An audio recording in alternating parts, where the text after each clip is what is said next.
হাফেজ হবে আলেম হবে আল্লাহর কালাম পড়ে দেরি করো না মাগো তুমি সাজিয়ে দাও আমারে হাফেজ হবে আলেম হবে আল্লাহর কালাম পড়ে দেরি করো না মাগো তুমি সাজিয়ে দাও আমারে হাফেজ হবে আলেম হবে আল্লাহর কালাম পড়ে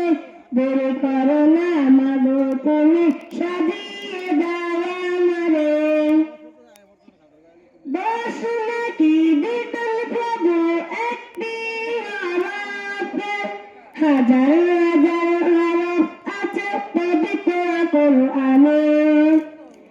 দোষ নাকি দিতেন প্রভু একটি হরফে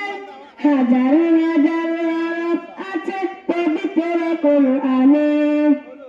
বলে আমি শিক্ষা মাগো আসবে না কাজে কবরে দেরি করো না মাগো তুমি সাজিয়ে